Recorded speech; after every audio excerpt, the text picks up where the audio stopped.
पिछले 2 सालों से मणिपुर हिंसा की आग में जल रहा है, लेकिन कोई भी आग पर पानी नहीं डाल पाया। कोर्ट के फैसले के बाद भी हालात वही होते हुए दिखाई दे रहे हैं जो कुछ समय पहले तक थे। इंफाल घाटी में विधायकों और सीएम एन बीरेन सिंह के निवासों पर हमला करते हुए यहाँ की जनता अपना आक्रोश दिखा रही है। कर्फ्यू लगा दिया गया है, इंटरनेट बंद कर दिया गया है, लेकिन आग सुलग रही है। हिंसा प्रभावित मणिपुर में एक बार फिर से हिंसा भड़की है। हिंसक विरोध प्रदर्शन की ये ताजा घटना शनिवार की रात से सामने आई है।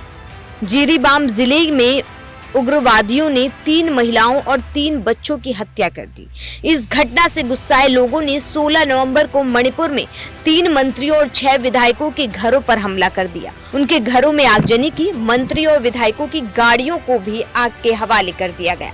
इसके बाद राज्यों के हालात तनावपूर्ण हो गए। 7 जिलों में इंटरनेट सेवाएं बंद कर दी गई। अनिश्चित काल के लिए कर्फ्यू लगा दिया गया।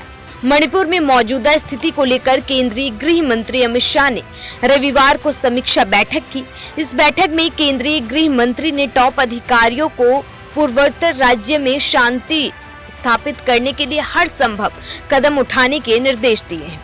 मणिपुर में फिलहाल क्या स्थिति है, इसका अंदाजा आप सिर्फ इस बात से लगा सकते हैं कि गृह मंत्री अमित शाह ने महाराष्ट्र में रविवार को होने वाली अपनी 4 की 4 रैलियां रद्द कर दी।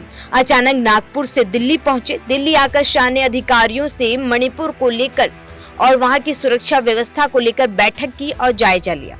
अगर इस नई हिंसा की शुरुआत की बात करें तो जिरीबाम में 7 नवंबर को हथियारबंद चरमपंथियों ने कुकी कबीले की एक महिला को गोली मारने के बाद उसके मकान में आग लगा दी। इस घटना के बाद जिरीबाम में लगातार हिंसा बढ़ती गई। 11 नवंबर को जिरीबाम जिले में चरमपंथियों के साथ सीआरपीएफ की एक कथित मुठभेड़ हुई।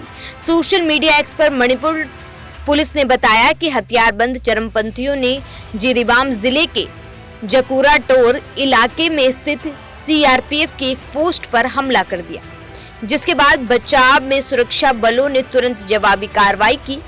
14 मिनट तक चली इस मुठभेड़ के तुरंत बाद पुलिस ने 10 हथियारबंद चरमपंथियों के शव बरामद करने की पुष्टि की। मुठभेड़ में मारे गए सभी लोग आदिवासी युवक थे।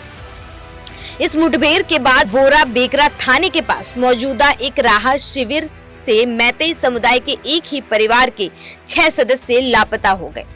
इनमें 3 बच्चे शामिल हैं और मैतेई लोगों का आरोप है कि हथियारबंद चरमपंथियों ने इन लोगों का अपहरण किया है। लोगों में इस घटना को लेकर भारी आक्रोश देखने को मिल रहा है। इंफाल में जगह जगह महिलाएं विरोध प्रदर्शन करती हुई दिखाई दे रही हैं।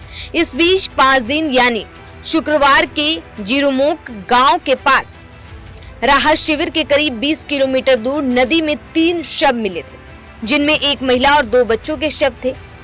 इसी के बाद इंफाल में ताजा हिंसा देखने को मिली।